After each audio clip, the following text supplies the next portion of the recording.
Okay, good morning. This is Karl F. Rose, recording from Bedford, Pennsylvania on Monday, August 26th, 2019. Good afternoon, actually, because I got attacked once again on my podcast on my tablet, so I'm doing this from my laptop, and then I'm going to download this to my Spreaker podcast. And anyway, what I want to talk about this morning is I want to talk about the retirement of Andrew Luck and how that affects, or and how you compare that with the Detroit Lions and what their situation is.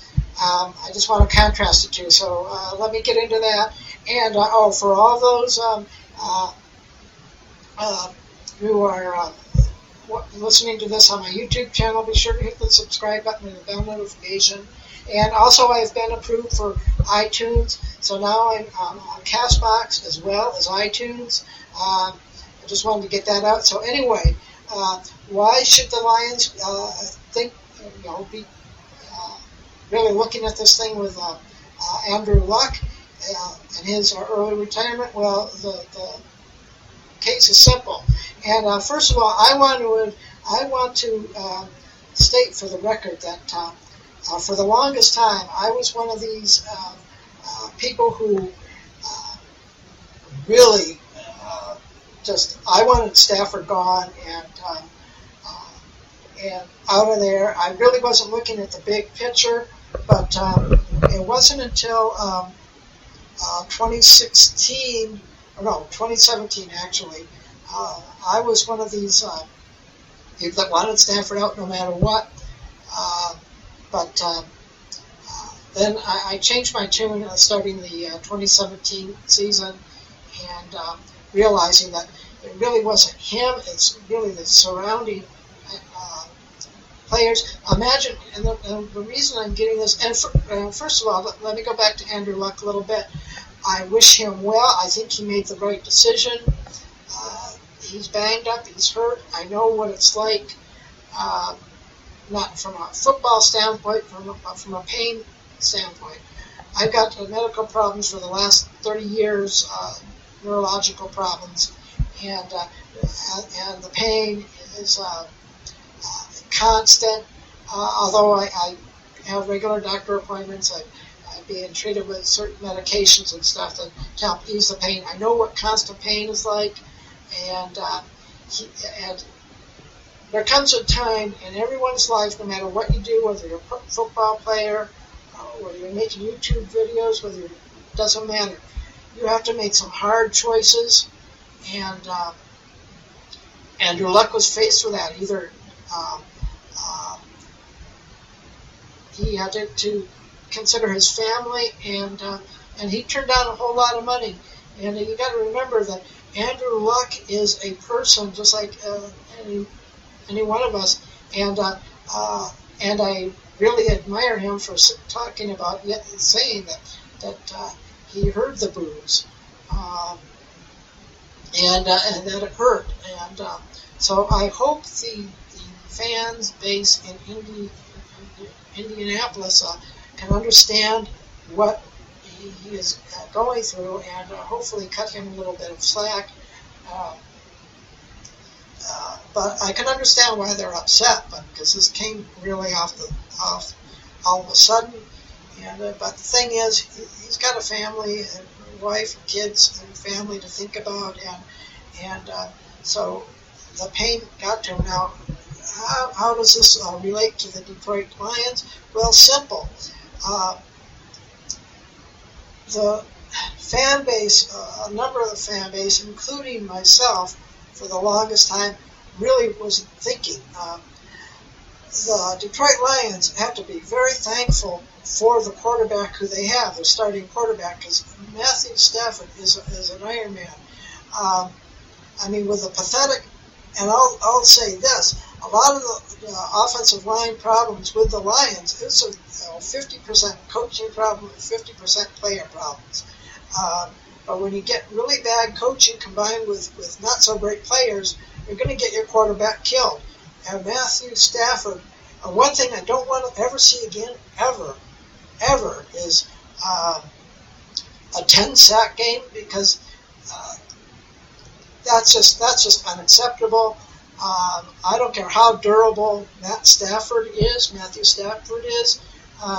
but he cannot take a lot of games where he's getting sacked 10 games, and I panic when they play the Minnesota Vikings, because Coach Zimmer, he knows the Lions, he knows right where their weakness, and he runs the perfect defense, and there's nothing illegal that the Vikings have done to Stafford. They've just got a good defense, and they know how to get through it, and they hit hard.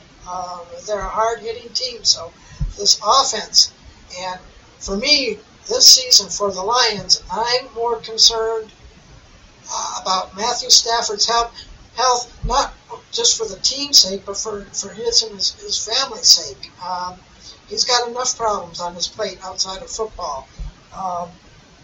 And he's been banged up enough, he doesn't need anymore. So the offensive line.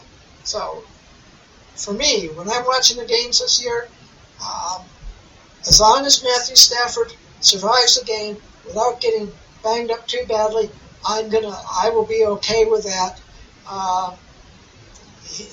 Sadly, if it's a loss, it's a loss. But the line, they really need to step it up. They're doing good, but the thing is, what they need to do, and what I liked so far, what I liked in the third preseason game, is the fact that it looks like they're going to be running offenses. They're still going to be doing a lot of passes, but they really need to pick it up on the run game, because that's going to help keep Matthew Stafford healthy. But the offensive plays, when they are passing, are plays that are designed really to keep him upright and going. And so this is going to help. I think that the bevel system is going to really help protect Matthew Stafford. I really don't think Matt Patricia wanted Jim Bob Cooter from day one, but he was kind of overrode by Matthew Stafford because he was comfortable with him. But so that's what happened there. And then we all know what happened through the year. So and it was Cooter's contract year. He did miserable. Matthew Stafford was beat up, and so now we have a new offensive coordinator, thankfully. And anyway, so that's why the Lions really need to pay attention to what with the Andrew Luck thing, because if Matthew Stafford goes through another year of getting beat around, who knows how he can't last forever. And I don't, as I said, I don't want that for him personally, for his family's sake, and I don't want it for the organizations, because Matt Stafford will one day may be forced to do the same thing. We're thankful that Matthew Stafford didn't have the concussion areas that Andrew Luck had. Andrew Luck had numerous injuries, including concussions. I mean, Matthew Stafford could have very easily had concussions, and I would be surprised if, with all the banging that he's been taking, that I bet one of those times he must have had concussions, but the Lions aren't going to tell you that. And again, Matthew Stafford himself, he knows if he's had anything like that. And if it comes to a point, especially in his family, with what he's going on, if he has to make a choice, whether it's going to be the Lions or his wife and his kids, you better believe and you bet that if football is going to turn detrimental towards him and his family, I sure hope he makes the right decision and favors his family. I don't want to see that for the team because the team's going to tank.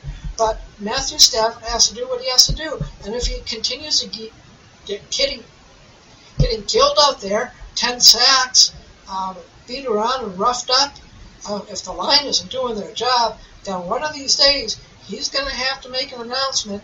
And I can tell you the city of Detroit is not going to be happy about it. But whatever decision Matthew Stafford makes, if he gets really seriously banged up, I will support him 1,000% if he decides to hang it up, because my God, he has taken a beating, and I really feel bad that for those years of saying that I wanted him out of there, because he has really held the team up. He has done more than anything, and I just want to call myself out for all those years because I was dead wrong. And the fans out there who really want Matt Stafford to go, well, you really need to rethink your thoughts and understand that he's a person too. He's got feelings, physically and emotionally, just like everybody else. And he cannot be an Iron Man forever, and he can't play the whole game. He can't catch the ball. He can't block. I mean, his job is to get the ball to the appropriate people. And the rest of the people have got to hold their end and make sure that he isn't getting slammed to the ground, period. So anyway, I needed to get this out. Just had a lot of technical issues today. I'm going to get this uploaded, and we will talk to you next Monday. So I'm going to be doing my podcast a little later in the mornings now, Mondays, but my schedule will remain the same. And again, if you're watching this on my YouTube channel, be sure to hit the bell notification and the subscriber button, and be sure to look for my podcast on Apple iTunes as well as Castbox, and my Spreaker channel, Spreaker, Spreaker, not Speaker. Anyway, that's it. I will talk to you next time.